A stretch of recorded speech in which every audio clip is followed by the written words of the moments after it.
Assalamualaikum warahmatullahi wabarakatuh.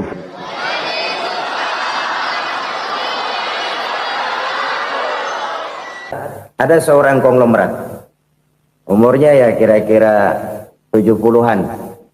Suatu saat dia ditanya oleh wartawan, "Pak, umur Bapak berapa sih?" "Ya paling 10 tahun." 10 tahun? 10 tahun? Anak Bapak berapa orang? Satu. Satu saja? Satu. Harta Bapak berapa? Ya paling-paling bangsa 7 juta kali. 7 juta? Iya. Pak, kenapa Bapak bohongi saya? Bapak punya buku biografi. Koran-koran, majalah-majalah banyak memuat cerita riwayat hidup Bapak. Saya tahu umur Bapak 70. Kenapa bilang cuma 7 tahun? Saya tahu anak Bapak 8. Kenapa cuma bilang 1? Saya tahu harta Bapak miliaran, mungkin triliunan. Pabrik di mana-mana, bank di mana-mana. Kenapa bilang uang Bapak cuma 7 juta? Nah, kata si konglomerat tadi, "Kamu benar, nak, kamu benar. Umur saya kalau jumlahnya memang 70, nak. Cuman ingat-ingat saya, baru 7 tahun terakhir ini saya sujud. Baru 7 tahun terakhir ini saya berusaha dekat dengan Allah. Saya laksanakan perintahnya, saya jauhi larangannya. 7 tahun inilah rasanya yang ada nilainya di hadapan Allah. Yang 63 tahun matong, kelabu, kelem umur gue. Habis untuk maksiat, untuk munkarat. Maka ketika ditanya tadi, umur saya 7 tahun itu. Oh begitu Pak. Oh iya. Lalu anak Pak, anak Bapak kan 8. Kenapa bilang cuma 1? Nah, kalau jumlah hitungannya memang anak saya 8. Tapi dari 8 orang ini rasanya cuma 1 nih yang bakal jadi buah hati, belahan jantung, pelanjut cerita, penerus sejarah, bakal jadi anak soleh yang akan mendoakan saya. Cuman 1 rasanya anak saya ini yang bakal jadi buah hati saya, besar-besaran saya, yang akan mendoakan di kubur saya, yang akan mendoakan di akhirat saya. Yang 7 orang mana, Masya Allah, yang 1 tenggeng, yang 1 nyekek botol mulu, yang 1 nggak karu-karuan. Makanya saya bilang 1 anak saya yang akan bisa mendoakan saya. Oh begitu Pak. Iya. Nah, harta Pak, harta Bapak kan triliunan. Pabrik Bapak di mana-mana. Uang Bapak hampir di tiap bank-bank besar. Kenapa bilang cuma 7 juta? Betul kau nak. Harta saya kalau jumlahnya memang miliaran, triliunan mungkin. Tapi yang saya ingat baru 7 juta tuh yang saya belanjakan di jalan Allah. Saya nyumbang masjid, saya santuni yatim piatu, saya bantu pembangunan pesantren, saya bantu pembangunan rumah sakit Islam. Itu yang akan saya bawa pulang ke akhirat, yang 7 juta itu. Ya, ucapan la haula wa la quwata illa billah. Ibadah kan ada yang berat, modalnya besar. Bangun masjid berat, modalnya besar. Bangun rumah sakit berat, modalnya besar. Ada ibadah yang berat tapi modalnya ringan. Misalnya puasa. Puasa itu berat, mengendalikan nafsu. Kalau sekedar nggak makan nggak minum sih enteng. Mengendalikan nafsu itu jihad terbesar. Tapi kan modalnya ringan, cuma niat saja. Ini ibadah berat, modalnya ringan. Ada ibadah yang ringan, modalnya juga enteng. Seperti termasuk ucapan la haula wa la quwata illa billah. Tanpa sadar, la haula wa la quwata illa billah. Nyelengin tuh di surga. Nyelengin, kita nggak terasa. Nyelengin simpenan akhirat. La haula wa la quwata illa billah. Nyimpan lagi. Kaget, la haula wa la quwata illa billah. Nyimpan lagi. Banyak simpenan. Walaupun sebenarnya yang dimaksud di sini adalah kesadaran batin bahwa tidak ada daya dan kekuatan kecuali Allah. Itu intinya. Kita memulai pekerjaan disunahkan baca bismillah, kan begitu. Apa itu? Kesadaran moral bahwa ini saya bisa kerjakan. Saya kerjakan ini dengan menyebut nama Allah. Kenapa? Kalau Allah tidak memberikan daya dan kekuatan, mana mampu saya kerjakan ini. Maka saya kerjakan ini dengan menyebut nama Allah. Bismillah. Kesadaran moral. Manusia hanya wajib berusaha, tapi nggak pernah wajib berhasil. Banyak hal-hal yang kalau kita renungkan secara rasio nggak mungkin, tapi jadi kenyataan. La haula wala quwata illa billah. Tidak ada daya dan kekuatan kecuali bagi Allah semata-mata. Kesadaran moral akan kelemahan dan keterbatasan makhluk bernama manusia. Kadang kita kagum dengan otak, tapi kita sering lupa sama yang bikin otak.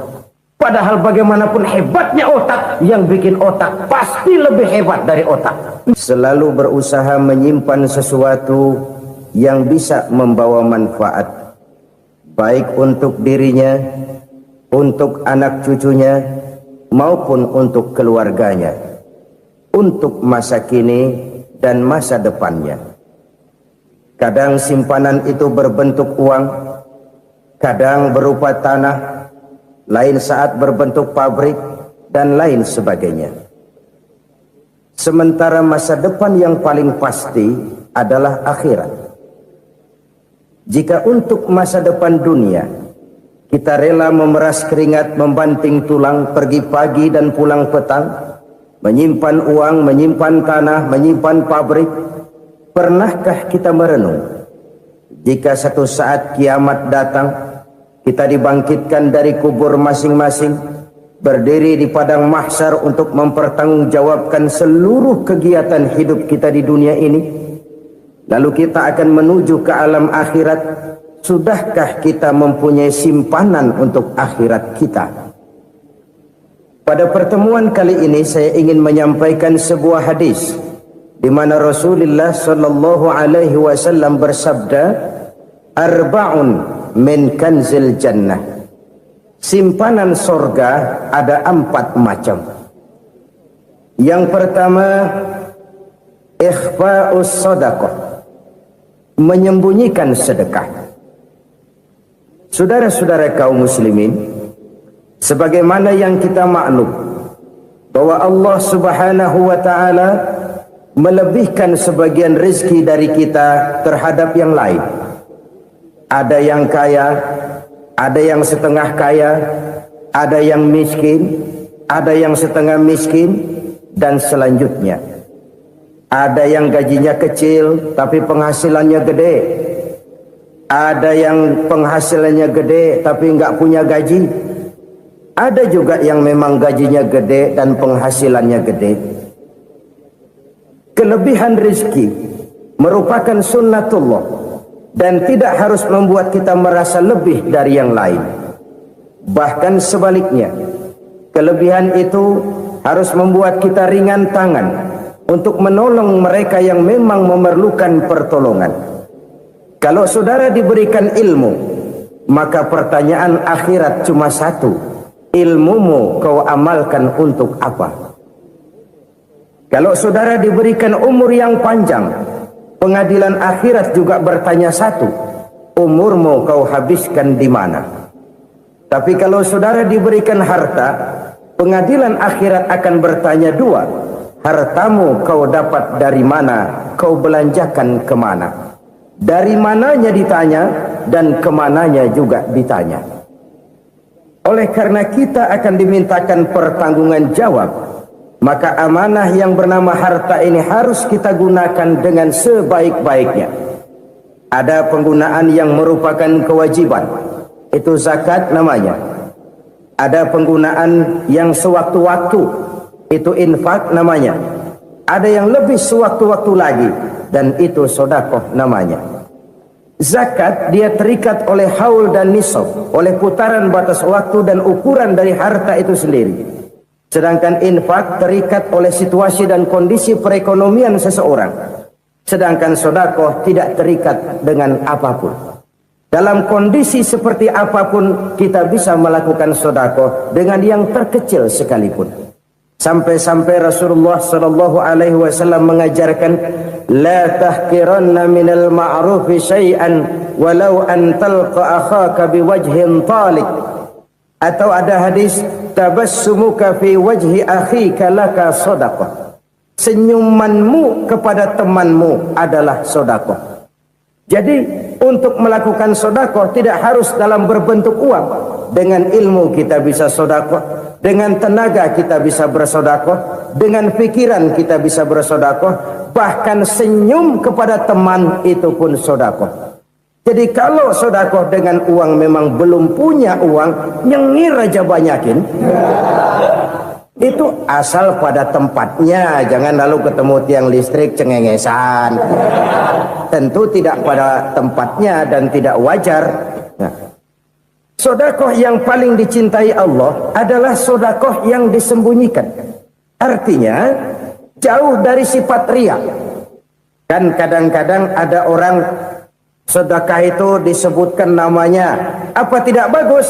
Kalau memang niatnya ikhlas, ya bagus-bagus saja. Untuk memberikan sugesti kepada yang lain. Si Fulan bin Fulan nyumbang sekian, diumumkan. Boleh kalau niatnya untuk memberikan rangsangan kepada yang lain supaya dia menyumbang lebih besar dari orang tadi. Tapi kalau itu mendatangkan riya, maka sedekah yang paling dicintai Allah adalah sedekah yang disembunyikan. Tangan kiri saja tidak tahu apa yang diberikan oleh tangan kanan. Sedekah yang dilakukan dengan ikhlas akan merupakan perbendaharaan surga, tersembunyi dari pandangan orang lain, tidak seorang pun tahu. Karena memang sikap yang baik adalah melupakan kebaikan dan mengingat kesalahan. Itu salah satu ciri orang bahagia. Orang yang selalu mengingat kesalahannya dan berusaha melupakan segala kebaikannya. Kalau dia akan berada kebaikan, dia tidak bisa ikut, dia merasa rugi karena dia merasa belum pernah berbuat baik. Tapi kalau akan melakukan kesalahan baru, dia ingat kesalahan yang sudah-sudah, sehingga terhalang baginya untuk melakukan satu kesalahan baru. Demikianlah saudara-saudara, bahwa Allah melebihkan rizki sebagian kita dari yang lain, agar terjadi tolong-menolong dalam kehidupan ini. Jadi kesenjangan yang nature, kesenjangan yang alami, itu sunnatullah. Ada yang kaya, ada yang miskin, ada yang kelas menengah. Nah, kenapa lalu sekarang kita berusaha mengentaskan kemiskinan? Oleh karena adanya kesenjangan struktural. Kalau yang kaya bisa semakin kaya, kenapa yang miskin tidak bisa naik jadi ikut sedikit kaya? Sebab pada dasarnya Islam adalah agama yang sejak turunnya sudah berupaya memerangi kemiskinan. Bahkan dikatakan kemiskinan itu mendekatkan kepada kekufuran. Orang kalau miskin udah dekat banget sama kafir. Gampang menjadi kafir. Berapa banyak saudara-saudara kita yang oleh karena soal perut, oleh karena soal materi, terpaksa meninggalkan dan menanggalkan akidahnya. Menjual petunjuk yang diberikan Allah dengan kesenangan dunia yang cuma sebentar ini. Na'udzubillah, summa na'udzubillah. Jadi makin kita sembunyikan satu sedekah, semakin banyak perbendaharaan kita di surga. Sedekah yang paling dicintai Allah adalah sedekah yang disembunyikan. Malahan ada seorang sufi, dia punya kebiasaan kalau pergi sholat Jumat dia bawa uang, itu uang dia taruh di bawah tikar masjid. Dia niat sedekah kepada siapa saja yang nemuin itu duit. Maksudnya apa? Supaya yang nemuin nggak tahu siapa yang punya duit. Demikian dia saking ingin menyembunyikan sedekahnya. Karena sifat riya itu bisa memakan amal kita sendiri. Riya itu termasuk menyebut-nyebut kebaikan kita. Orang yang suka nepuk dada, sedikit-sedikit ngitungnya kalau nggak gua. Tuh kalau nggak gua tuh yang belas itu kalau nggak gua, iya kalau nggak lu kenapa emang? Orang yang suka menepuk jasad, tuh biasanya memang begitu saudara-saudara. Kalau perang lagi berkecamuk, orang nggak sempat ngaku jadi pahlawan. Tapi begitu perang selesai, yang kagak kenal bedil ngaku pahlawan, mas. Itu sesuatu yang biasa. Oleh karenanya, orang-orang yang ikhlas dalam bersedekah, disembunyikannya sedekah itu, Allah cinta betul. Malahan ada hadis memberikan jaminan, inna sedaqatal mar'il muslimi tazidu fil umri wa tadfa'u mitatas su'i. Sesungguhnya sedekahnya seorang mukmin tazidu fil umri, bisa menambah umur panjang. Wa tadfa'u mitatas su'i, dan menyelamatkan manusia dari mati secara su'ul khatimah. Jadi siapa yang kepengen panjang umur, banyaklah sedekah. Yang bosan hidup, pelit terus. Sedekah menambah panjang umur dan menyelamatkan manusia dari mati secara su'ul khatimah. Pak, katanya umur itu nggak bisa ditambah, nggak bisa dikurangin. Kapan? Kalau ajal sudah datang. Fa idza jaa ajaluhum la yastakhiruna sa'atan wa la yastaqdimun. Kalau ajal datang tidak bisa dimajukan, tidak bisa dimundurkan. Itu kalau ajal sudah datang. Tidak bisa lagi umur ditambah dikurangi, sudah datang. Tapi kalau belum datang, itu kan haknya Allah. Mau ditambah, mau dikurangi, hak prerogatif Allah. Sebagai pencipta manusia, Allah maha kuasa dan maha mampu. Sedekah ini menambah panjang umur dan menyelamatkan manusia dari mati secara su'ul khatimah. Itu orang mati kan sama ya, kondisinya mati, nggak nafas. Tapi hakikat mati kan lain-lain. Ada yang mati itu husnul khatimah, baik akhirnya. Misalnya lagi ngaji mati, lagi sholat mati, lagi sedekah mati. Ini yang dinamakan dengan husnul khatimah, baik di akhirnya. Sebaliknya ada yang su'ul khatimah, jelek di akhirnya. Ini yang jadi catatan akhir. Lagi nyekek botol, mampus. Lagi banting kartu, modar. Su'ul khatimah, jelek pada akhirnya. Sedekah menyelamatkan manusia dari mati secara su'ul khatimah. Dan kita semua kepengen mendapat husnul khatimah, jauh dari su'ul khatimah. Oleh sebab itu yang bisa menyelamatkan kita dari penyakit itu antara lain adalah sedekah yang disembunyikan, yang dikerjakan dengan ikhlas karena Allah, tidak karena kepengen dipuji orang, tidak karena ingin dikatakan orang pemurah. Sebab orang dermawan itu orang yang memberi tanpa harus diminta. Kalau masih harus diminta, ya belum dermawan namanya, masih harus diminta. Kalau nggak diminta ya tulus, lolos, polos. Saudara-saudara kaum muslimin rahimakumullah. Harta adalah amanat dan akan kita pertanggungjawabkan. Allah melebihkan rizki sebagian kita dari yang lain agar kita saling tolong menolong, bantu membantu. Nabi janjikan siapa yang meringankan beban saudaranya muslim di dunia, Allah akan meringankan bebannya di akhirat nanti. Sebuah jaminan dari baginda Nabi.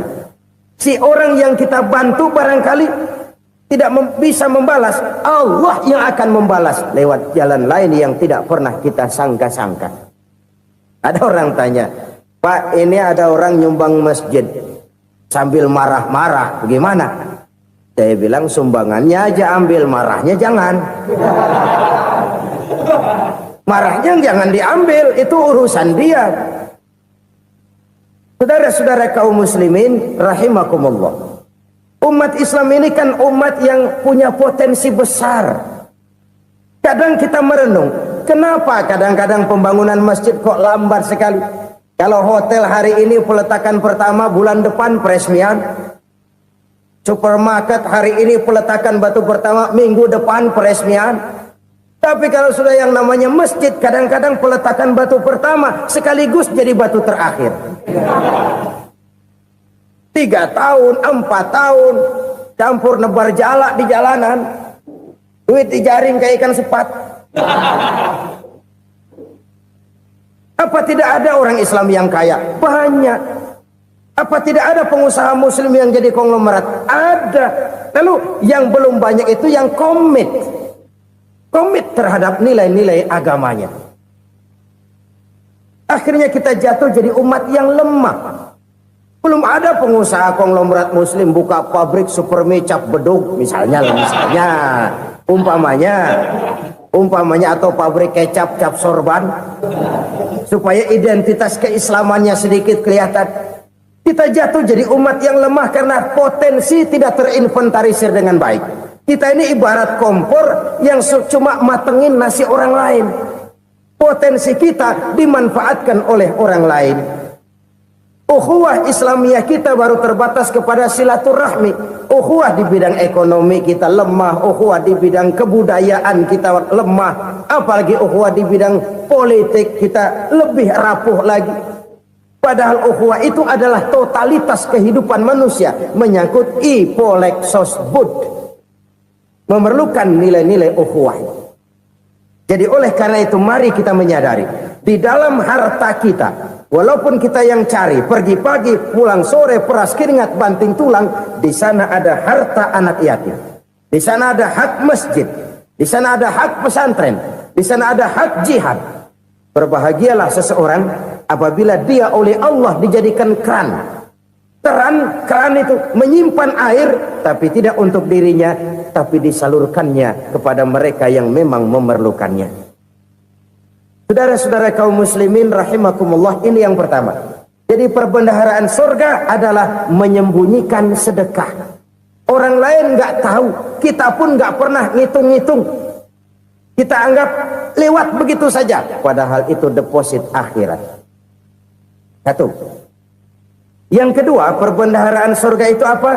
Wa kitmanul musibah, menyembunyikan kesulitan. Kadang orang takut menghadapi kesulitan, tapi makin kita merenung, hidup ini kan sebenarnya urusan. Takut sama urusan ya jangan hidup.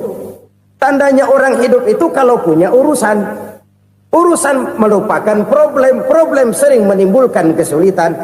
Kesulitan bukan untuk ditakuti, tapi untuk diatasi dan dicarikan jalan keluarnya. Siapa sih orangnya yang nggak pernah sulit-sulit? Makin tinggi status sosialnya, makin gede urusannya. Makin tinggi kualitas imannya, makin berat tingkat kesulitannya. Cuma memang yang namanya enak itu seperti pelangi. Biang lala itu nggak pernah di atas kepala kita, di atas kepala orang melulu. Lu sih enak lu, kata kita. Dia juga bilang yang enak kan lu. Pelangi itu nggak pernah di atas kepala kita. Kata tukang beca, aduh enak ya naik Mercy. Kata tukang beca, apa yang di dalam mobil Mercy? Aduh enak bener tukang beca, di jok ngeringkuk ngorok pules bener. Saya kamar pakai AC sejuk, tempat tidur sutra empuk, alga spring bed, kulak kulik nggak bisa pules kalau belum minum Valium, belum tidur. Enak bener tukang beca, di jok ngorok nggak tahu wetan kulon. Si tukang beca bilang yang di Mercy enak, yang di Mercy bilang tukang beca enak. Inilah enak, nggak pernah di atas kepala kita, di atas kepala orang lain melulu enak itu. Nah saudara-saudara, yang merupakan perbendaharaan surga itu orang yang bisa menyembunyikan kesulitan, baik pribadi ataupun rumah tangga. Nih terutama rumah tangga yang jadi soalnya. Kadang-kadang kita ini kalau senang, sebaliknya kalau senang kita diam, kalem aja, cuek. Banyak banget duit kita bawaan, diam aja udah. Malah ketemu orang takut. Tapi begitu susah, sekampung tahu. Padahal Nabi mengajarkan perbendaharaan surga itu menyembunyikan musibah, menyembunyikan kesulitan. Kalau enak, cerita sama orang-orang. Kalau nggak enak, rasain sendiri, tekan sendiri, atasin sendiri. Kita kan sebaliknya, senang kita diam, asal lagi susah, paling tidak kita nyari teman buat cerita kesusahan. Siapa orangnya yang nggak pernah susah? Cuma soalnya bagaimana kita mengatasi kesusahan itu sendiri. Begitu juga misalnya kalau orang sudah berumah tangga, itu orang tuanya harus menjadi tempat dia cerita yang enak-enak saja. Yang nggak enak rasain berdua, selesaikan berdua, atasin berdua. Jangan dibalik. Asal senang diam, giliran susah saja. Maknya laporan. Terbalik. Bisa menjaga security informasi. Maka nama bayam keluar diam, malah seluitan. Enak amat lo makan daging ayam. Security informasi. Saudara-saudara kaum muslimin rahimakumullah.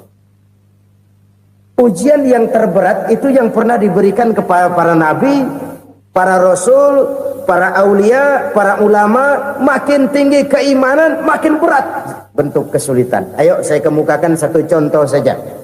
Ada seorang nabi yang kaya, nabi kaya, namanya Nabi Ayub. Iblis kalau orang begini kan keki, ibadahnya rajin, kaya. Nih yang kayak begini susah digodain. Kalau ibadahnya rajin, miskin, kali bisa disogok. Sini imannya mantap, ibadahnya rajin, kaya, nabi lagi. Oh, tapi namanya iblis nggak kurang akal. Laporan, Tuhan, kenapa Les? Ya ini bahasa saya, bahasa Qurannya sih nggak gitu. Itu hambamu yang namanya Ayub, dia rajin ibadah cuma karena dikasih kaya aja. Coba kasih miskin dia, berhenti dia sembahyang. Ah, kamu bisa aja. Saya tahu Ayub itu hambaku yang ikhlas. Saya buktiin Tuhan, silahkan. Dibuktiin lah, iblis turun ke alamin. Yang mula-mula dia lakukan, dia rusak sawah ladang Nabi Ayub. Dia binasakan binatang ternak Nabi Ayub. Sehingga dalam waktu singkat, jatuhlah Nabi Ayub dari orang paling kaya, jadi orang paling miskin. Beliau masih ibadah di mihrab dalam masjid. Datang iblis. Saudara Ayub, ya. Lagi ngapain? Ibadah. Nyembah Allah, nyembah Allah. Oh, percuma. Kenapa? Tuhan yang ente sembah nih, dia udah bikin miskin ente. Sawah ladang ente hancur lebur, binatang ternak binasa. Sekarang ente jadi orang paling miskin. Ngapain nyembah Tuhan kayak begitu? Tekor. Udah berhenti dah ibadah, berhenti ibadah. Ini iblis sama Tuhan laporannya lain, yang dikerjakan kepada Nabi Ayub juga lain. Benar begitu iblis kata Nabi Ayub? Iya. Sawah ladang saya habis, buras. Binatang ternak saya binasa, binasa. Saya miskin, bangpak. Apa jawab Nabi Ayub? Bukan innalillahi, ya ini hebat. Alhamdulillahillazi a'tani wa akhza minni. Segala puji bagi Allah yang telah memberikan harta kepada saya dan sekarang mengambilnya lagi. Alhamdulillah. Allah yang ngasih, Allah yang ambil. Itu mah urusan Allah. Iblis cuman ibadah jalan terus, sujud lagi Nabi Ayub. Iblis seleher gondok banget. Dasar Nabi nggak mempan dia apa-apain. Miskin malah alhamdulillah. Allah yang ngasih, Allah yang ngambil. Jadi kalau kita tidak komit, kita tidak terikat kepada kaya, miskin, senang, susah, apa yang bisa bikin kita susah? Jadikan kekayaan, kemiskinan, jadikan senang, susah sebagai anak buah yang bisa kita atur. Jangan kekayaan ngatur kita, jangan kemiskinan ngatur kita. Kita yang harus mengatur mereka. Senang, susah, kaya, miskin, bahagia, sengsara, jadikan itu anak buah yang bisa kita atur. Kalau sekarang kita kaya, lain saat boleh jadi kita miskin, semiskin-miskinnya. Allah yang ngasih, Allah yang ngambil. Tenaga mana yang bisa menghalangi? Ibadah jalan terus. Iblis makin gondok. Dasar Nabi loh. Akhirnya apa? Nabi Ayub dikerjain, diberikan penyakit. Demikian fatal penyakitnya. Bayangin, udah miskin sakit. Masya Allah. Miskin sakit. Sakitnya nggak lama, kira-kira 16 tahun. Istrinya 3, 2 mental minta ceraiin. Ngerawatin laki bengek begini. Senang belum tentu, susah udah pasti nih. Cerai aja, cerai dah. Cerai. Tinggal satu Siti Rahmah yang setia menemani beliau. Sesetia-setianya hati perempuan. Satu saat Siti Rahmah bilang, "Bang, iya, abang kan Nabi bang. Lalu namanya Nabi kan doanya jarang meleset bang. Maksud kamu minta kenapa sih sama Tuhan biar abang sembuh baik dah bang?" Siti Rahmah, iya. Saya sakit berapa tahun sih dah? 16 tahun bang. Sebelum ini saya sehat berapa tahun? Ya kira-kira 60 tahun bang. Nah coba ente banding-bandingin Rahmah. Saya dikasih sehat 60 tahun. dikasih sakit 16 tahun, sudah nggak sabar, mau doa kepada Allah minta sembuh. Saya malu kepada Allah. Diuji dengan yang luar biasa seperti ini, tidak mengganggu stabilitas kehambaannya. Dia tetap menghamba kepada Allah Subhanahu wa ta'ala. Saudara-saudara kaum muslimin rahimakumullah, kunci menghadapi kesulitan itu apa? Allah jelaskan dalam satu ayat, wa basyiris sabirin alladzina iza asabathum musibah qalu inna lillahi wa inna ilaihi raji'un. Gembirakan orang-orang yang sabar. Siapa mereka itu? Yang apabila mendapat musibah mereka kembali kepada keyakinan dasar, segalanya dari Allah dan segalanya akan kembali kepada Allah. Ini konsepsi dasar dari sikap muslim dalam menghadapi berbagai kesulitan. Segalanya dari Allah, segalanya akan kembali kepada Allah. Kalau ini sudah kondisi dasarnya, maka kita akan lapang menghadapi kenyataan bagaimanapun pahitnya.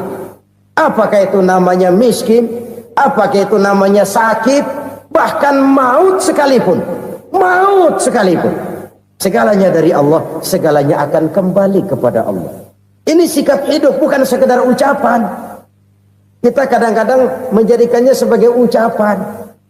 Mulutnya sih nggak berhenti, innalillahi wa inna ilaihi raji'un, tapi nangisnya terus gerung-gerungan. Bukan itu, ini kesadaran moral. Kalau segalanya dari Allah, segalanya kembali kepada Allah, kan sebenarnya cuma nunggu giliran. Hari ini saya nyembayangin dia, entah hari apa saya disembayangin orang. Hari ini saya antar dia ke kubur, entah hari apa orang nganterin saya ke kubur. Hari ini saya tahlilkan dia, entah nanti kapan orang tahlilkan saya. Segalanya dari Allah, segalanya akan kembali juga kepada Allah. Oleh sebab itu saudara-saudara, kesulitan bukan untuk ditakuti. Kesulitan justru untuk diatasi, dicarikan jalan keluarnya. Dan tidak ada orang yang tidak pernah mendapat kesulitan. Tidak ada. Semakin tinggi status sosial, semakin tinggi kualitas keimanan, semakin besar juga tingkat kesulitan. Hanya saja bagaimana cara kita mengatasinya. Dan Al-Quran menyatakan, inna ma'al usri yusra. Di balik kesulitan itu pasti ada kemudahan. Roda itu berputar. Karena itu Rasulullah Shallallahu Alaihi Wasallam mengingatkan kepada kita, ta'arraf ilallahi firraha ya'rifka fisyiddah. Ingatlah kepada Allah di waktu kamu senang, supaya Allah ingat kepada kamu di waktu kamu susah. Kalau waktu senang kita ingat kepada Allah, kita susah, Allah tidak akan meninggalkan kita. Tapi kalau waktu senang kita jauh dari Allah, sujud tidak sempat, dengan masjid jauh, ketika senang kita lupakan Allah. Nanti begitu kita susah, Allah lupakan kita. Dan itu menyakitkan. Oleh karena itu orang-orang tua kita dulu bilang, kalau lagi sehat ingat-ingat lu bakal sakit nanti. Kalau lagi kaya ingat-ingat satu saat kita bakal jatuh miskin. Bahkan kalau lagi muda ingat-ingat kita bakal tua. Dan yang terpenting, kalau lagi hidup ingat-ingat kita bakal mati. Saudara-saudara kaum muslimin rahimakumullah. Jadi yang kedua yang merupakan perbendaharaan surga, menyembunyikan musibah. Saudara-saudara kaum muslimin rahimakumullah. Hal ketiga yang merupakan perbendaharaan surga adalah wasilatur rahmi. Orang yang suka bersilaturahmi. Sebagaimana yang kita maklum bahwa manusia adalah makhluk yang disebut zon politika. Makhluk sosial yang tidak mungkin hidup sendiri-sendiri. Betapa dan siapapun kita memerlukan orang lain. Bodoh betul manusia kalau tinggal di tengah masyarakat tapi tidak mau bermasyarakat. Merasa hebat sendiri, pinter sendiri, gagah sendiri, kaya sendiri. Mungkin kalau mati juga ngubur sendiri. Jangankan kita di sini. Di sorga saja Nabi Adam waktu sendirian bengong melulu, mondar mandir. Allah tegur dam sepi dam. Ya ini kalau bahasa saya. Iya Tuhan sepi ini nggak ada coret-corekan pisan ini. Diciptakan Siti Hawa baru anteng Nabi Adam. Itu di sorga. Cobalah. Umpamanya saudara tinggal di Jakarta nih. Kayak bener. Apaan aja di Jakarta punya saudara dah. Jembatan Semanggi ambil. Monas, Buntel bawa pulang. Hotel-hotel ambil semua. Cuman tinggal di Jakarta sendirian, apa enaknya? Betapa dan siapapun kita perlu orang lain. Tidak ada seorang pun yang bisa memenuhi kebutuhan hidupnya secara sendiri-sendiri. Nah, Islam telah menyelamatkan manusia dari ras diskriminasi. Mengikat manusia dengan persaudaraan yang berlandaskan kepada akidah. Karena itu dianjurkan bersilaturahmi. Bahkan Nabi menyatakan, man arada ayyubsata lahu fi rizqihi wa yunsa'a fi atharihi falyasil rahimah. Siapa yang kepengen diluaskan rezekinya dan dipanjangkan usianya, banyaklah ia bersilaturahmi. Siapa yang kepengen dimudahkan rezekinya, hendaknya ia banyak bersilaturahmi. Kalau banyak teman, kesulitan kan paling tidak ada tempat cerita. Udah susah, sendirian kita pikirin diri, nggak ada tempat tukar pikiran. Cepet banget sama bengek. Dilawan sendiri. Nah, secara makro kita bisa berkata, tidak mungkin ada kemenangan kalau tidak ada kekuatan. Tidak ada kekuatan kalau tidak ada kesatuan dan persatuan. Tidak mungkin ada kesatuan dan persatuan tanpa semangat silaturahmi. Kalau umat Islam mau menang, dia harus kuat. Kalau umat Islam mau kuat, dia harus bersatu. Kalau umat Islam mau bersatu, dia harus membudayakan silaturahmi ini.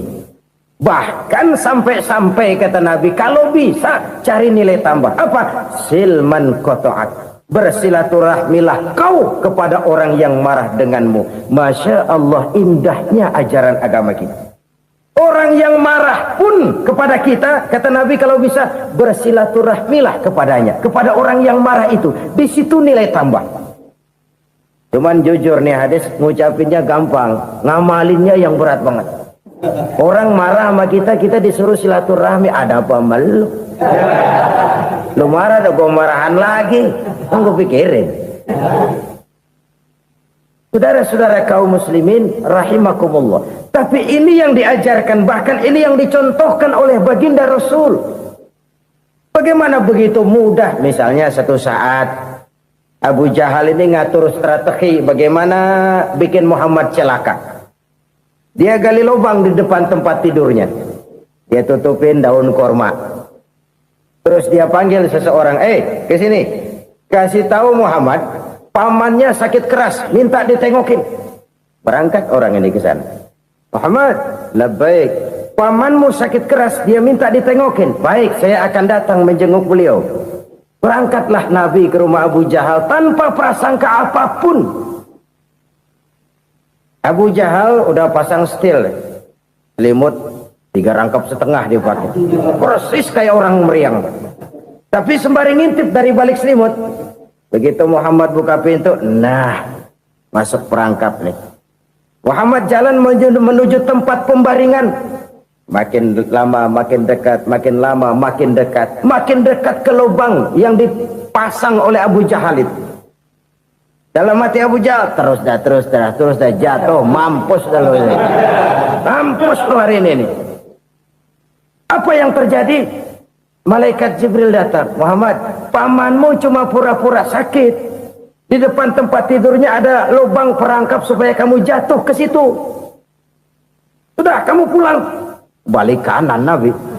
Sudah hampir jatuh ke lubang, balik kanan, pulang. Bayangin kecewanya Abu Jahal. Muhammad dikit lagi, Muhammad dikit lagi. Enggak paman, saya pulang aja. Emosi bangun dari tempat tidur, enggak sadar kalau lagi pura-pura sakit.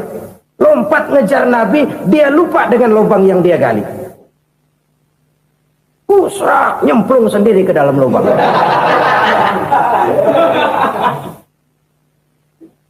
Nabi terus berlalu. Ini terjadi keanehan. Jatuh ke lubang yang dia gali itu sebenarnya nggak terlalu dalam ya, antara 3-4 meteran lah. Tolong saya jatuh ke lubang ini. Datanglah pelayan-pelayannya itu. Angkat saya dari sini. Oh, yang ngulurin tambang. Satu gulung belum juga nyampe itu tambah. Kurang beli lagi ke warung. Sambung ulur lagi enggak juga bisa sampai. Wah ini kerjaan Muhammad ini. Tolong siapa salah seorang kamu ke rumah Muhammad, kasih tahu encangnya kecebur. Minta ditolongin. Sampaikan kepada Rasul. Kenapa? Pamanmu jatuh ke lubang, Muhammad minta tolong diangkatin. Tambang udah nyambung-nyambung nggak nyampe juga. Ya nanti saya datang saya tolong. Coba. Nyata-nyata orang berniat jahat mau mencelakakan dia. Datang dia menolong. Ini yang disebut air tuba dibalas air susu ya ini. Bukan sebaliknya. Air tuba dibalas air susu. Paman, kecebur ya? Iya Muhammad, tolong ini. Pegang tangan saya. Nabi ulurkan tangannya, nyampe, dipegang oleh Abu Jahal, diangkat ke atas, sampai atas. Apa kata Abu Jahal? Sihirmu memang hebat Muhammad.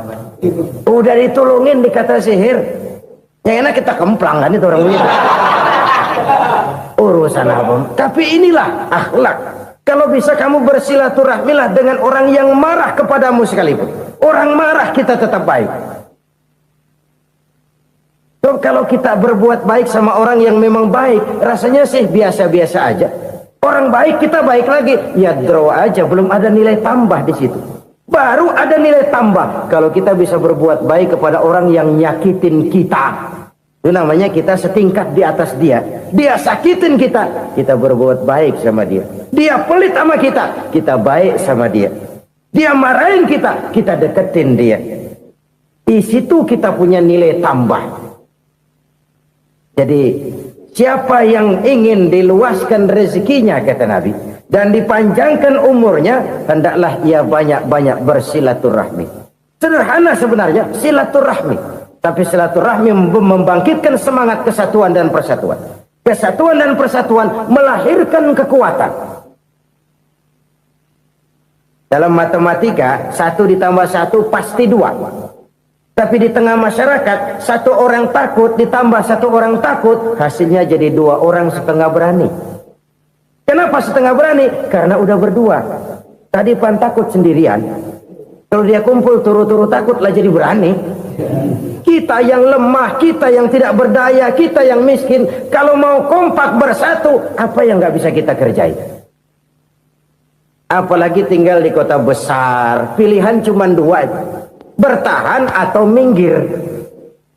Bertahan atau minggir. Untuk bisa bertahan harus mampu bersaing. Untuk mampu bersaing harus punya keahlian. Keahlian harus ditunjang dengan pendidikan, ditambah oleh kekompakan sebagai umat.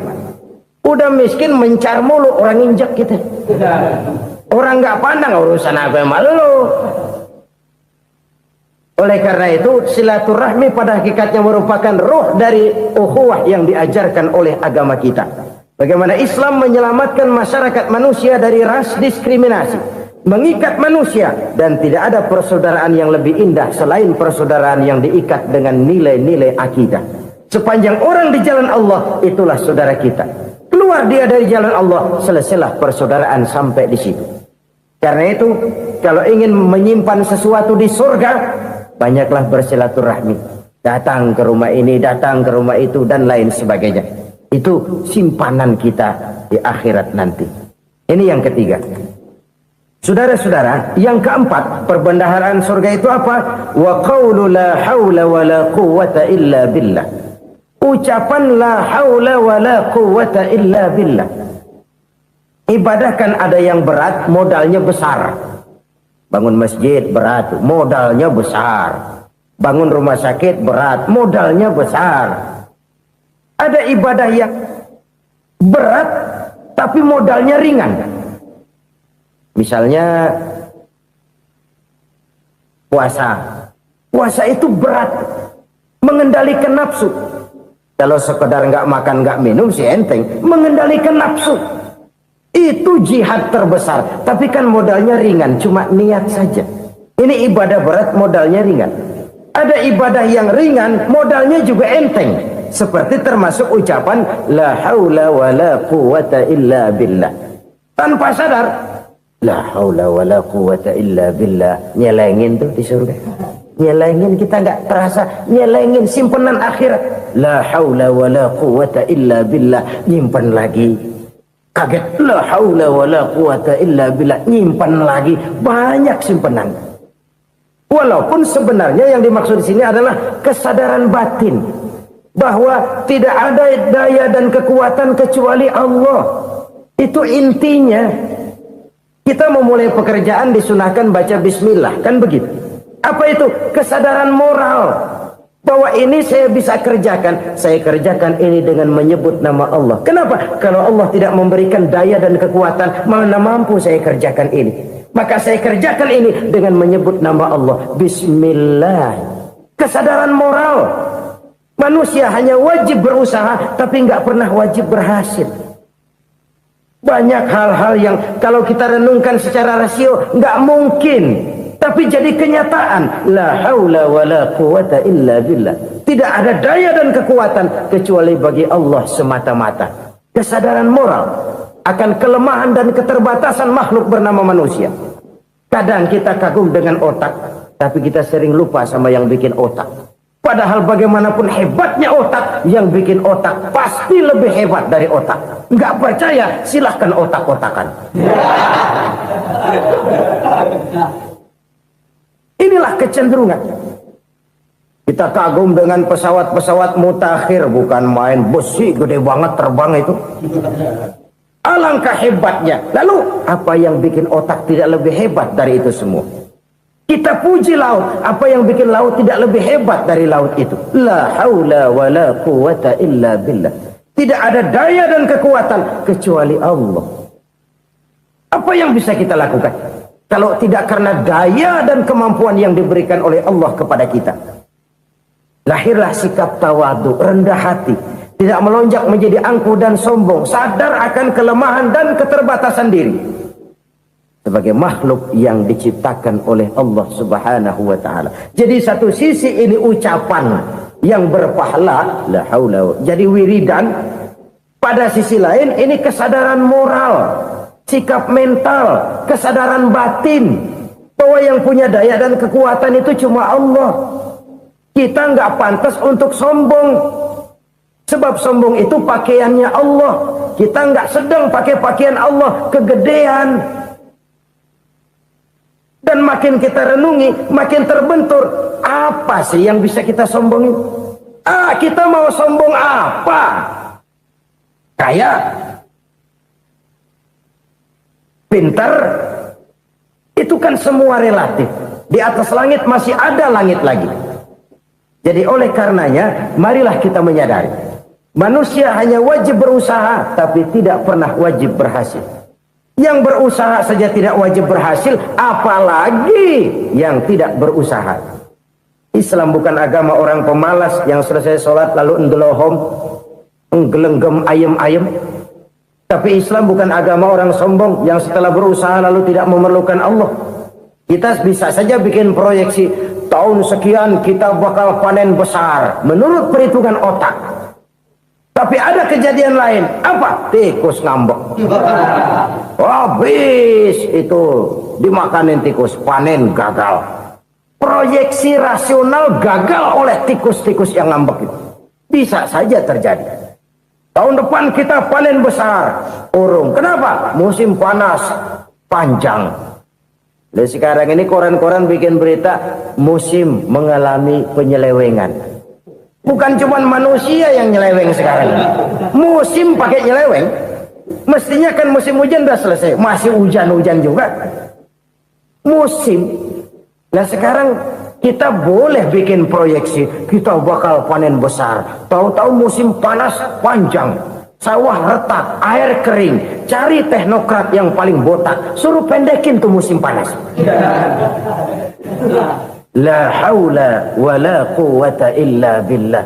Inilah kesadaran moral. Saudara, saya teringat satu saat ada seorang konglomerat. Umurnya ya kira-kira 70-an. Satu saat dia ditanya oleh wartawan, "Pak, umur Bapak berapa sih?" "Ya paling 10 tahun." 10 tahun. 10 tahun. Anak bapak berapa orang? Satu saja. Satu. Harta bapak berapa? Ya paling-paling bangsa 7 juta kali. 7 juta? Iya. Pak, kenapa bapak bohongi saya? Bapak punya buku biografi. Koran-koran, majalah-majalah banyak memuat cerita riwayat hidup bapak. Saya tahu umur bapak 70. Kenapa bilang cuma 7 tahun? Saya tahu anak bapak 8. Kenapa cuma bilang 1? Saya tahu harta bapak miliaran, mungkin triliunan. Pabrik di mana-mana, bank di mana-mana. Kenapa bilang uang bapak cuma 7 juta? Nah, kata si konglomerat tadi, kamu benar nak, kamu benar. Umur saya kalau jumlahnya memang 70 nak. Cuman ingat-ingat saya, baru 7 tahun terakhir ini saya sujud. Baru 7 tahun terakhir ini saya berusaha dekat dengan Allah. Saya laksanakan perintahnya, saya jauhi larangannya. 7 tahun inilah rasanya yang ada nilainya di hadapan Allah. Yang 63 tahun matong, kelabu, kelam umur gue. Habis untuk maksiat, untuk munkarat. Maka ketika ditanya tadi, umur saya 7 tahun itu. Oh begitu Pak. Oh iya.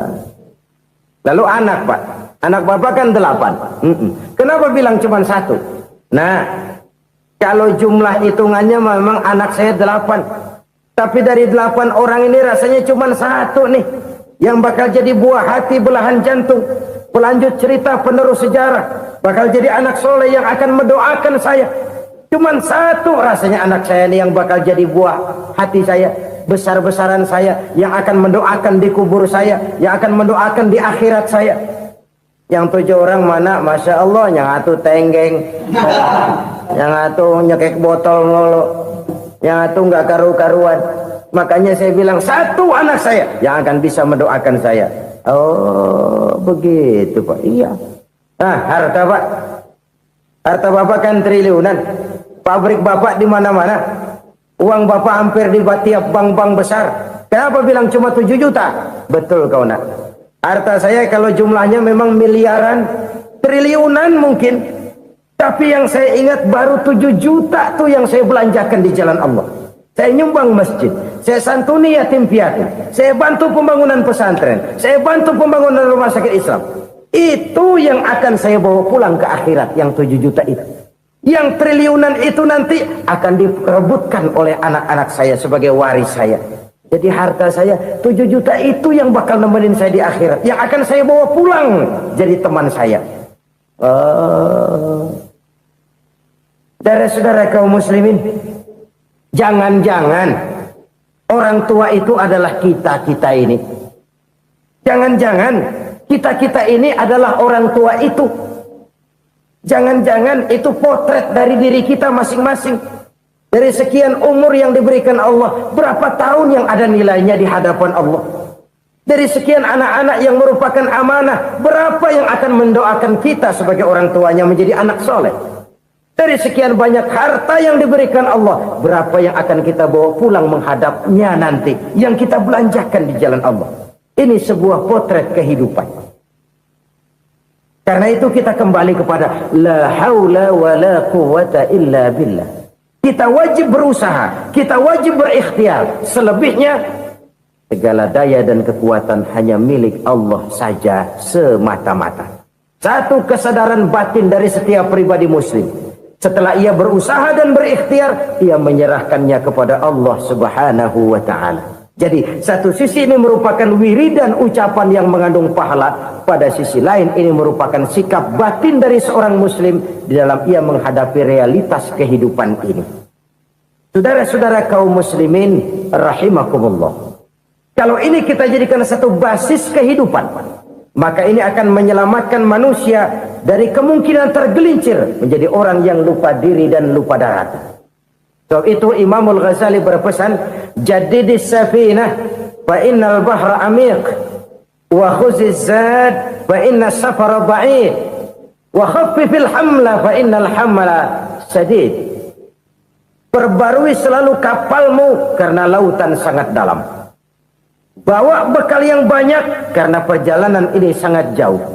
Ringankan beban, karena kebanyakan beban akan menyakitkan. Alangkah indah kalimat ini, alangkah dalam makna yang terkandung di sana. Perbarui selalu kapalmu karena lautan sangat dalam. Apa artinya ini? Jaga mentalmu baik-baik. Pelihara imanmu baik-baik, karena hidup penuh cobaan seperti lautan. Kita kalau berlayar di lautan kan kadang-kadang tenang, angin bertiup sepoi-sepoi basah. Jika malam datang, bintang gemintang bertabur menghias cakrawala. Rembulan memantulkan sinarnya dengan indah. Dalam keadaan begitu berlayar enak. Tapi lain saat ombak menggunung, halilintar menyambar, angin topan bertiup. Berapa banyak sudah saudara-saudara kita yang tenggelam di lautan dunia tanpa sadar bahwa dia belum sampai kepada pantai yang akan dituju. Berapa banyak sudah saudara-saudara kita yang tenggelam di lautan dunia ini tanpa sempat bangkit lagi. Dia menyangka sudah sampai kepada tujuannya. Hati-hati kapal jangan sampai bocor karena lautan sangat dalam. Iman ini jaga baik-baik karena hidup penuh dengan ujian. Wa khuzizat fa inna safara ba'id. Bawa bekal yang banyak karena perjalanan sangat jauh. Saudara mau ke Bandung, bawa duit. Saudara mau ke Surabaya, banyakkan lagi duitnya. Saudara mau ke Mekah, gepokan, iketan tuh duit nggak lembaran lagi. Makin jauh perjalanan, makin banyak bekal yang harus kita bawa. Kalau saudara dari Jakarta mau ke Surabaya, kagak bawa duit berangkat juga, itu sih bukan berani namanya, nekat. Sampai Surabaya belum tentu, sengsara di jalan udah pasti. Kenapa? Nggak bawa bekal berangkat. Sama juga kita nih, misalnya belum sempat sembahyang, mati. Waduh, berani banget orang. Belum punya bekal, mati. Sengsara di jalan. Atau bekal tidak cukup. Dari Jakarta saudara mau ke Surabaya, bawa duit 500 perak. Paling jauh Cikampek nyampenya itu. Paling jauh itu. Antara jauhnya perjalanan dengan bekal yang saudara bawa tidak seimbang. Hidup ini perjalanan panjang. A walking tour. Dimulai dari alam arwah. Sebelum jasad diciptakan, roh diciptakan lebih dulu. Dari situ pindah ke alam rahim. Dari alam rahim pindah ke alam dunia. Dari alam dunia pindah ke alam barzah. Baru menuju akhirat. Satu perjalanan panjang. Kalau bekal tidak bawa, sengsara di jalan. Bawa bekal yang banyak karena perjalanan ini sangat jauh. Wa khaffifil hamla, ringankan beban karena beban itu cuma akan menyulitkan. Kalau bekal itu sih keperluan, tapi beban nggak kita perluin, coba ngeberat-beratin. Apa ini beban? Dosa. Kecurangan, kebatilan, kezoliman, ketidakadilan, kesewenang-wenangan. Itu akan jadi beban kita di akhirat. Alangkah celakanya, perjalanan panjang, bekal tidak bawa, beban kelewat banyak. Alamat sengsara di jalan. Pahala tidak ada, dosa berlipat ganda. Na'udzubillah, summa na'udzubillah. Kalau kita rangkum nasihat Al-Ghazali dengan kisah si konglomerat tadi, kita akan mengambil kesimpulan. Pertama, bekal terbaik dalam menghadapi gejolak kehidupan ini tidak lain adalah iman. Yang kedua, pahala dan dosa. Dua hal kontroversial. Pahala adalah bekal, dosa adalah beban. Tapi kita sekarang kan tidak begitu terangsang kepada yang abstrak. Orang berlomba mencari yang konkret-konkret saja. Yang real. Kalau memang dosa, benjol dong. Kira-kira begitu. Kira-kira begitu. Persis orang Yahudi dulu. Orang Yahudi itu kan pernah minta kepada Nabi Musa. Ya Musa, lan nu'mina laka hatta narallaha jahrah. Musa, kami nggak bakal mau beriman kepada Allah kalau belum kami lihat Allah ada nongkrong di depan kami. Kalau memang Tuhan ada, taruh dong di depan kami. Mau yang konkret-konkret saja. Kalau memang dosa, benjol dong. Kalau memang pahala, berasa dong. Orang terangsang kepada yang real, yang konkret-konkret saja. Karena itu untuk mengejar dosa orang mau bayar, tapi untuk mengejar pahala walaupun tidak bayar orang segan. Ini yang dikatakan oleh Nabi, kamu mengharapkan ke surga tapi kamu berat melaksanakan sesuatu yang bisa membawa kamu ke surga. Kamu ingin jauh dari neraka tapi tiap saat kamu lakukan perbuatan-perbuatan yang justru menjerumuskan kamu ke neraka.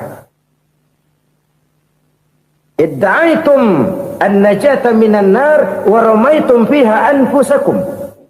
Kamu ingin selamat dari neraka tapi kamu lemparkan diri kamu ke neraka. Kamu ingin masuk surga, tapi berat sekali kamu melakukan perbuatan-perbuatan yang bisa menyampaikan kamu di surga.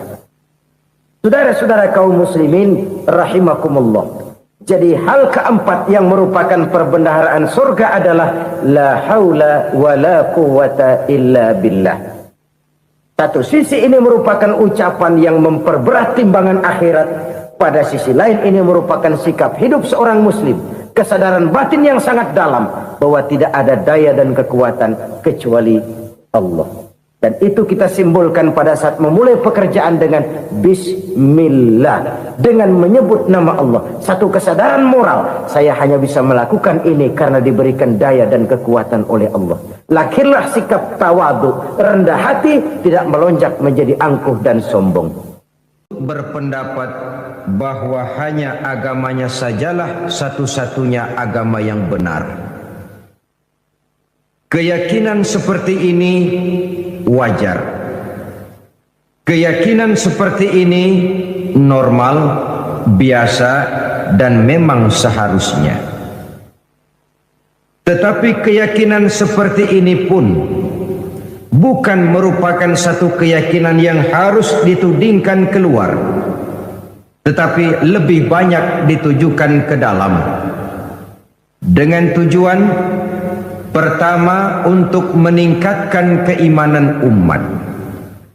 Kalau seseorang sudah memiliki keyakinan bahwa hanya agamanya sajalah satu-satunya agama yang benar, saya yakin orang seperti itu akan konsekuen dalam kehidupan beragama. Tapi kalau dia berkeyakinan bahwa semua agama adalah benar, akhirnya ia akan berpendapat juga bahwa semua agama adalah sama. Kalau semua agama dipandangnya sebagai sama, maka tidak jadi soal benar baginya agama mana saja yang dianutnya. Kalau perlu agama diperlakukan seperti baju, bosan ganti, jenuh tukar, dan begitu selanjutnya. Maka akan lahirlah sikap ngambang dalam kehidupan beragama. Yang kedua, keyakinan seperti ini lebih bersifat untuk menjaga orang dalam jangan sampai keluar, bukan untuk memaksakan orang luar untuk ke dalam. Agama adalah soal keyakinan, dan keyakinan tidak bisa dipaksakan. Keyakinan mungkin bisa ditekan, tapi satu hal yang jelas, keyakinan tidak mungkin bisa dipaksakan. Oleh karena itu, etika dakwah dalam Islam adalah bagaimana mengislamkan orang Islam, bukan mengislamkan orang di luar Islam. Sebab sejauh ini kewajiban para mubalik hanyalah untuk menyampaikan Islam dan bukan mengislamkan orang.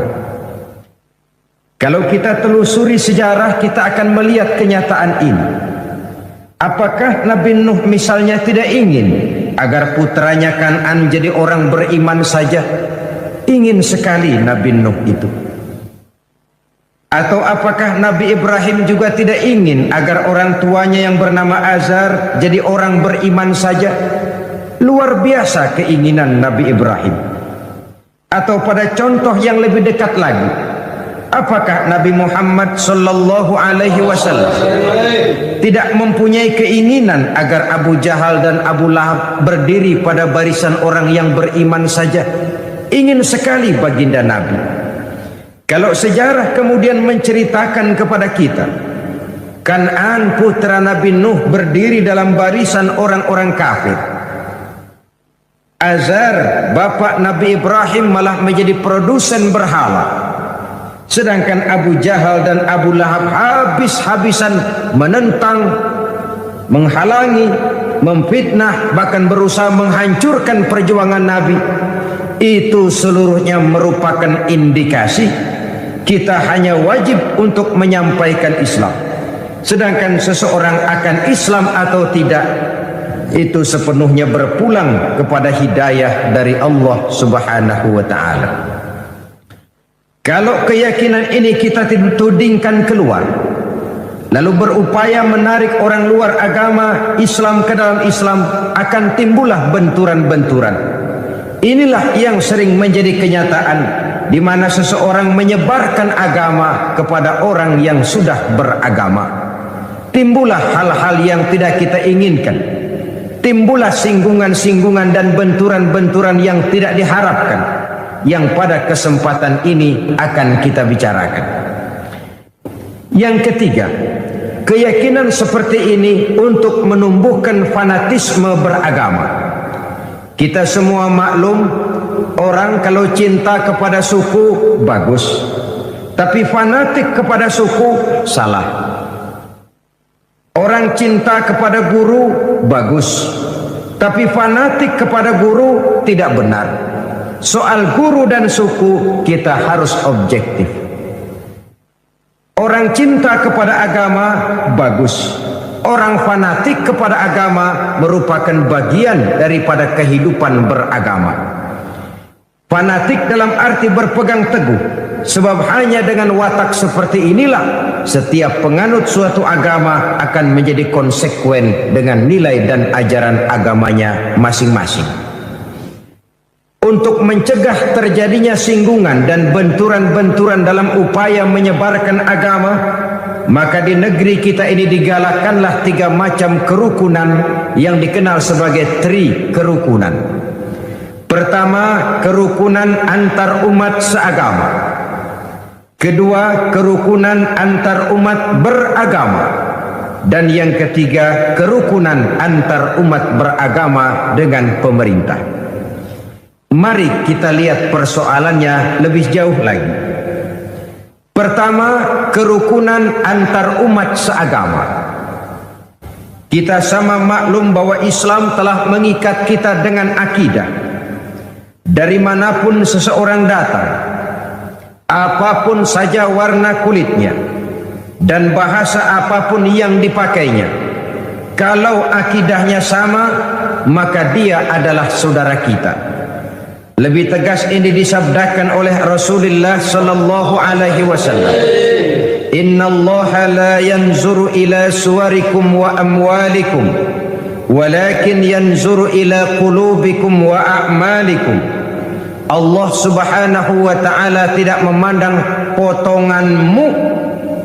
Allah Subhanahu wa ta'ala juga tidak memandang hartamu. Yang Allah lihat, yang Allah nilai, yang Allah pandang tidak lain adalah hatimu dan amal perbuatanmu. Tentang wajah, tentang kulit, warna kulit, tentang suku, bangsa dan bahasa, Islam menganjurkan kita untuk objektif.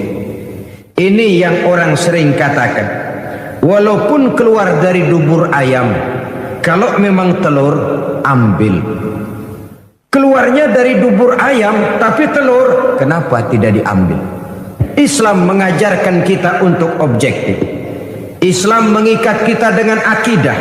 Kita adalah satu umat yang satu, yang ringan sama dijinjing, berat sama dipikul.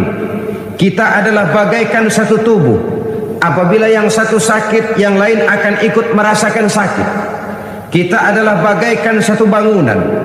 Posisi dan komposisi boleh saling berbeda, tetapi satu sama lain harus saling memperkuat, harus saling asah, asih dan asuh. Jangan saling gasak, gesek dan gosok. Seorang muslim boleh saja dibungkus oleh baju tentara. Seorang muslim boleh saja dibungkus oleh baju polisi. Seorang muslim boleh dibungkus oleh baju pejabat, teknokrat, dokter, seniman, artis, pengusaha, pedagang, petani. Tapi baju apapun yang membungkus badannya, jiwa dan semangat Islamnya tidak boleh luntur oleh baju yang membungkus badannya itu. Lalu mampu menyusun kebersamaan untuk kemajuan dan kepentingan kita bersama. Soal perbedaan pendapat halal. Soal perbedaan pendapat wajar.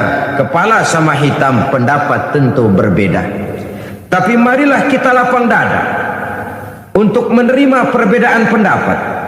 Mencoba memandang orang lain tidak cuma dari sudut kepentingan sendiri saja, tidak cuma dengan kacamata kita saja, tapi mampu melihatnya dalam konteks yang luas. Hanya dengan demikian kita akan menjadi arif, menjadi bijaksana di dalam memberikan penilaian dan tidak terjebak kepada sudut pandang kita sendiri saja. Saudara-saudara kaum muslimin rahimakumullah, sudah lewat masanya kita umat Islam berkotak-kotak karena hal-hal kecil yang tidak prinsip.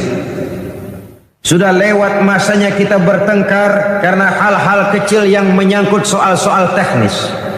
Sudah datang waktunya kita menyusun saf yang lebih lurus. Oleh karena tantangan-tantangan yang akan kita hadapi jauh lebih berat dari yang sudah kita lalui. Dan tentu orang yang tidak senang umat Islam bersatu masih banyak. Orang yang tidak senang umat Islam kompak masih gentayangan di mana-mana. Terang-terangan menghantam Islam jelas mereka tidak berani. Kenapa? Ada satu modal positif dari kita umat Islam, yaitu fanatisme agama.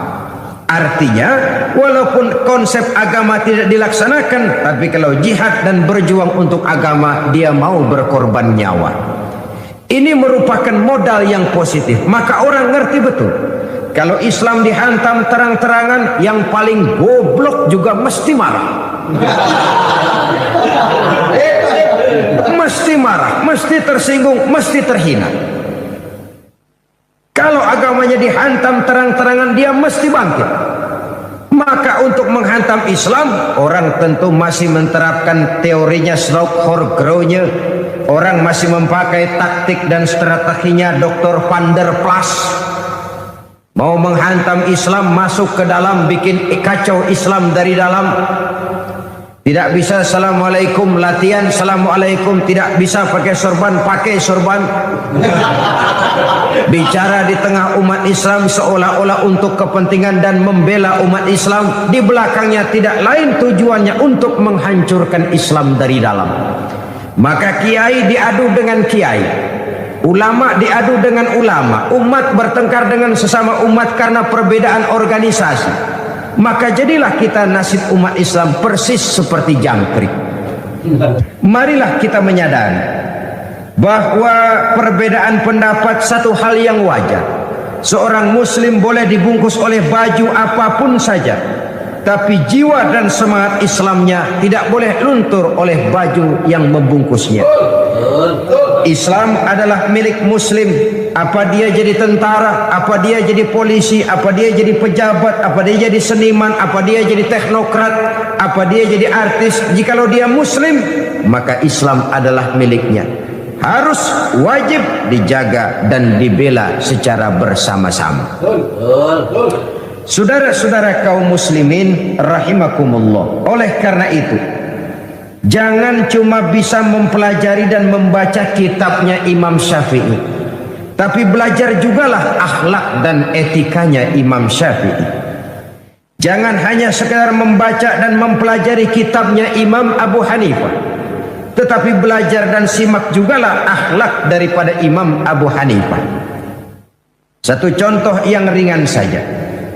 Imam Syafi'i berbeda pendapat dengan Imam Malik, tapi Imam Syafi'i tidak pernah menyalahkan Imam Malik. Ini yang saya maksud akhlak. Berbeda pendapat, tapi tidak saling tuding, tidak saling menyalahkan. Imam Abu Hanifah berbeda pendapat dengan Imam Syafi'i, tapi Imam Abu Hanifah tidak pernah menyalahkan Imam Syafi'i. Bahkan ada satu riwayat, satu malam Imam Abu Hanifah ziarah ke makam Imam Syafi'i. Lalu beliau menginap di sekitar komplek itu. Ketika subuh beliau sholat menjadi imam dan beliau membaca doa kunut pada rakaat kedua. Selesai sholat, murid-murid beliau bertanya, "Ya Syekh, Tuan Imam, Tuan kan memfatwakan tidak pakai kunut." "Betul." "Kenapa sekarang Tuan sendiri pakai kunut?" Apa jawab Imam Syafi'i? Apa jawab Imam Abu Hanifah? Sederhana saja.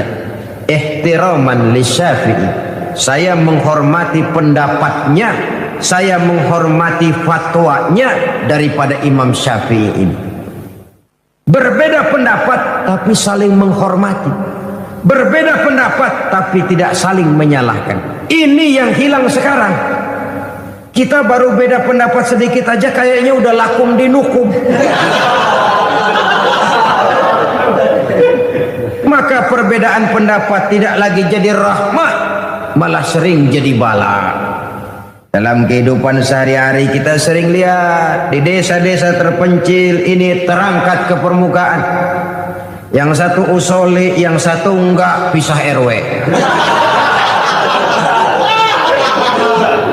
Yang satu Jumatan azan sekali, yang satu 2 kali bikin masjid di samping masjid.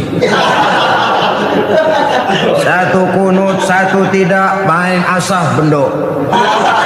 Kalau hal seperti ini berkelanjutan, kita akan tertarung di kaki teman sendiri, menggunting dalam lipatan, menjegal kawan seiring, dan kita sendiri yang akan menderita kerugian. Oleh karena itu, pada pertemuan kali ini, marilah kita bina kerukunan antar umat seagama. Baju boleh berbeda, bendera boleh beraneka warna, kaos dan jaket boleh juga tidak sama. Tapi jikalau merasa muslim, jangan perbedaannya yang kita perbesar, tapi persamaannya yang kita cari. Hanyalah jikalau kita rukun, kompak, guyup dan bersatu, saya yakin kita akan bisa berbuat lebih banyak, baik untuk kepentingan agama, bangsa dan negara yang sama-sama kita cintai ini. Tapi jikalau kita berpecah belah, centang perenang, satu ke barat, satu ke timur, lain ke utara, satu lagi ke selatan, tidak ada persamaan persepsi, maka kita akan tertarung di kaki teman sendiri. Kita juga yang akan jadi lemah akibatnya. Saudara-saudara kaum muslimin rahimakumullah. Oleh karena itu, kerukunan antar umat seagama merupakan hal yang wajib kita laksanakan, agar dengan itu kita menjadi satu umat yang kuat untuk sanggup menjawab segala tantangan-tantangan dan problema-problema yang timbul, untuk meningkatkan harkat dan martabat kehidupan umat beragama. Bahwa kita punya keyakinan Islam tinggi, tidak ada yang lebih tinggi lagi daripada Islam, itu benar. Yang salah kalau itu sekadar kita jadikan apologi, sekedar untuk teriak-teriak membanggakan diri tanpa kita mau melihat apa yang kenyataan di dalam kehidupan kita sebagai umat. Kita bangga berteriak al-Islam ya'lu wa la yu'la alaih. Islam itu tinggi dan tidak ada yang lebih tinggi lagi daripada Islam. Kalau soal Islamnya jelas, tapi kalau sudah bicara soal umatnya, kita ini kayak orang main layangan. Layangannya tinggi kelik di mana-mana, yang mainin tetap aja di bawah. Padahal kita tidak ingin bernasib seperti orang main layang-layang. Layang-layangnya tinggi mengapung, sedangkan yang main layang-layang tidak pernah kemana-mana. Kita ingin seperti orang naik membuat pesawat, lalu ikut naik pesawat, terbang bersama pesawat itu. Kalau Islam memang agama yang tinggi, maka kita muslim juga harus menjadi umat yang tinggi. Tinggi pendidikannya, tinggi ekonominya, tinggi kesadaran beragamanya, berbangsa dan bernegaranya, tinggi nilai etikanya, tinggi semangat jihadnya, dan begitulah selanjutnya. Bukan sekedar apologi dengan menyanyi-nyanyikan Islam sebagai agama yang tinggi, sementara kita berada di bawah. Untuk itu kita memerlukan kebersamaan, dan kebersamaan hanya akan muncul dengan kesadaran bahwa setiap kita merupakan bagian dari yang lain. Saudara yang jadi seniman, berjuanglah untuk Islam lewat karya seninya.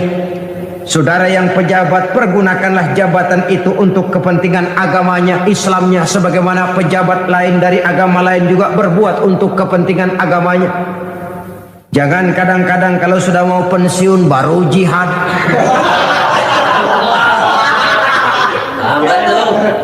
Walaupun terlambat lebih baik daripada tidak sama sekali, tapi kan akan lebih baik lagi kalau tidak terlambat. Justru kalau mau berbuat untuk kepentingan agama, jangan nunggu sampai pensiun. Ini yang sering terjadi. Kalau sudah pensiun, tanda tangan udah kagak laku, memo udah nggak dihargain, pengaruh sudah nggak ada, baru mau jihad. Ngomongnya hebat, segala macamnya hebat. Kemarin kemana?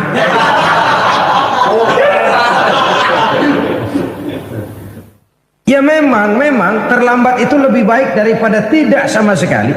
Tapi kan lebih baik lagi kalau tidak terlambat. Dan kenapa takut berbuat untuk Islam? Karena orang lain, pejabat lain pun dari agama lain berbuat untuk kepentingan agamanya. Sama-sama berbuat. Yang artis berjuanglah untuk Islam lewat kemampuannya. Yang teknokrat berjuanglah untuk Islam dengan teknologinya. Dan begitulah selanjutnya. Jikalau setiap kita berpikir bagaimana kita menghidupkan nilai-nilai Islam ini, saya yakin dengan kebersamaan, maka nilai-nilai Islam akan lebih berkibar dan berkobar di bumi pertiwi yang kita cintai ini. Saudara-saudara kaum muslimin rahimakumullah, mari kita bina dan kita tingkatkan kerukunan antar umat seagama. Perbedaan pendapat jangan menyebabkan kita saling bergontokan, tapi saling menghormati, saling menghargai. Ketegangan-ketegangan yang ada jangan kita tambahkan lagi. Bahkan persamaannya lah yang harus kita cari dan bukan perbedaannya yang kita besar-besarkan. Mari kembali kepada kesadaran. Islam telah mengikat kita dengan tali akidah. Wa'tasimu bihablillahi jami'an wa la tafarraqu. Berpegang teguhlah kamu kepada tali Allah, kepada Islam ini, kepada Al-Quran ini, dan jangan kamu berpecah belah, jangan kamu bercerai-berai. Quran tidak melarang kita berbeda pendapat. Hadis tidak melarang kita berbeda pendapat. Baik Quran maupun hadis sama-sama melarang kita berpecah belah. Di dalam satu hadis Nabi memberikan peringatan tegas sekali. Isnani la yanzurullahu ilaihima yaumal qiyamah. Ada dua golongan manusia yang di hari kiamat nanti tidak akan dipandang oleh Allah Subhanahu wa taala. Dua macam manusia di akhirat nanti didiemin aja. Enggak diaru-aruin, dipanteng. Enggak diendain. Bukan main, saudara-saudara. Jangankan di akhirat, di dunia ini aja ya. Kalau kita didiemin aja sama orang tua kita, bingung. Didiemin aja sama mertua, bingung. Bingung. Ini orang tua maunya apa, Bu? Ya kalau salah ditegur, kalau perlu diadili, diadili. Ini enggak didiemin aja, bingung. Apalagi itu di dunia, apalagi di akhirat. Sedangkan di akhirat nanti kan orang kan tumben ke akhirat kan. Belum pernah ada sebelumnya yang ke sana. Sudah ke akhirat baru pertama kali. Untuk seterusnya sampai sana nggak ada yang ngaruin, didiemin aja. Ya Allah, alangkah malangnya. Siapa mereka itu? Pertama kata Nabi, orang yang didiamkan saja oleh Allah itu qati'ur rahim. Orang yang suka memutuskan silaturahmi.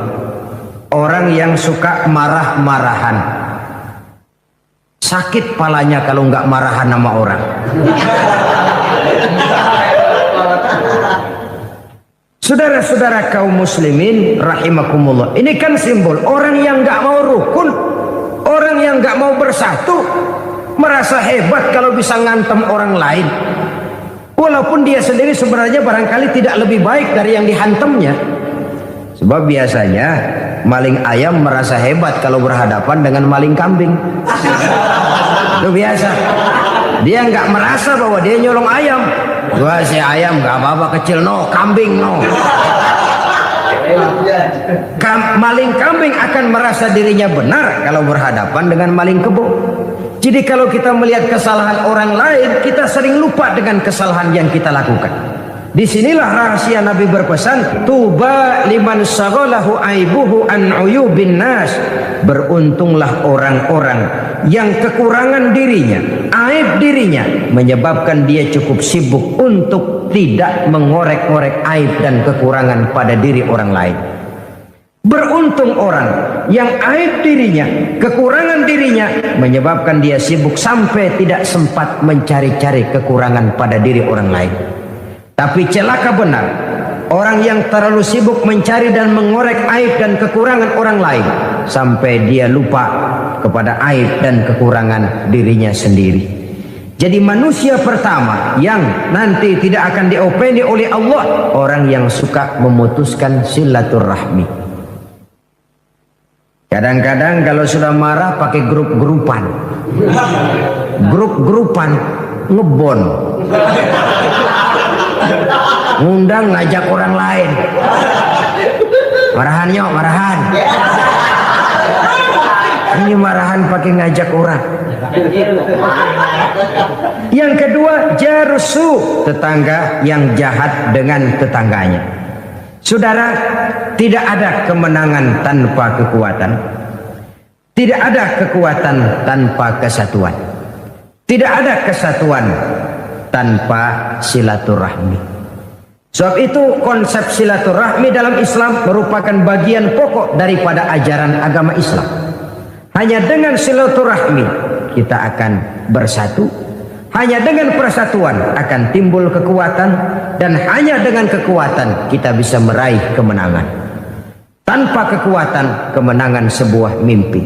Tanpa kesatuan, kekuatan tidak akan pernah lahir. Dan tanpa silaturahmi, kesatuan tidak akan pernah terwujud. Yang kedua, kerukunan antar umat beragama. Kita memaklumi bahwa kita bangsa Indonesia adalah satu bangsa yang sangat majmuk. Ribuan pulau, segala macam warna kulit, suku bangsa dan bahasa merupakan cerminan dari wajah Republik Indonesia ini. Pancasila sebagai dasar dan falsafah negara sesungguhnya dapat menjadi bumi yang subur bagi tumbuh dan berkembangnya setiap agama yang sah dan diakui di Republik Indonesia ini. Islam sesuai dengan namanya berarti damai, aman dan tentram. Sejarah menjelaskan kepada kita, belum pernah Islam ini dikembangkan dengan ujung pedang. Belum pernah Islam ini dikembangkan dengan kekuatan materi. Selamanya Islam berkembang dengan nilai-nilai moral dan al-akhlakul karimah. Kalaupun pernah terjadi perang dalam Islam, maka perang itu sendiri sesungguhnya bukan untuk memaksakan keyakinan, karena keyakinan sungguh tidak bisa dipaksakan. Perang yang timbul dalam Islam sesungguhnya tidak lebih daripada upaya untuk menjaga dan mempertahankan keyakinan dari hinaan, cemoohan, dan dari tekanan-tekanan yang muncul pada ketika itu.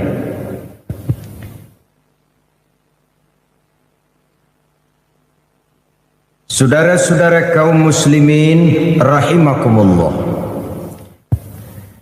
Namun pada prinsipnya, di negara-negara manapun di dunia ini, apabila umat Islam mayoritas, maka orang-orang luar Islam bisa hidup dengan tenang, aman, dan damai. Begitulah kenyataan. Jika dia kecil, umat Islam ini, maka dia bisa menjaga diri. Dan jika dia besar, maka dia bisa mengayomi. Kecilnya bisa menjaga diri, besarnya bisa melindungi. Sebaliknya, kalau kecilnya saja sudah kurang ajar, apalagi gedenya, bajingan. Lah orang kalau kecil saja belagu-lagu, apalagi udah gedenya, kan logika begitu. Masih kecil udah berani kurang ajar, apalagi gedenya yang kereng itu. Itu logika mengajarkan begitu. Dimanapun saja umat Islam itu, kalau dia berjumlah sedikit, dia bisa jaga diri. Tapi kalau dia berjumlah besar, dia bisa melindungi. Contohlah misalnya Saudi Arabia, negara Islam, orang luar Islam yang tinggal di luar Mekah, Madinah, dia tinggal di Taif, di Yanbu, di Dhahran, di Jeddah, orang-orang kafir ini hidup dengan tenang, aman, damai, dilindungi undang-undang.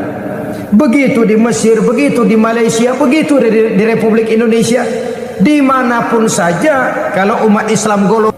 Tetapi kadang-kadang sejarah juga yang menceritakan bahwa kalau kebetulan umat Islam minoritas, nasib mereka menyedihkan, ironi, memilukan, kadang-kadang memalukan. Ini juga merupakan kenyataan daripada sejarah. Oleh sebab itu, untuk mengatur lalu lintas kehidupan beragama, program kerukunan antar umat beragama itu harus berjalan. Saling menghormati, saling menghargai. Tapi jangan menyebarkan agama kepada orang yang sudah beragama. Sebab kalau sudah upaya menyebarkan agama kepada orang yang sudah beragama, maka akan timbullah singgungan-singgungan yang sungguh sangat tidak kita harapkan. Maka para ustadz, para kiai misalnya tidak boleh membawa-bawa Quran masuk ke rumah-rumah orang lain agama untuk menyebarkan Islam ini.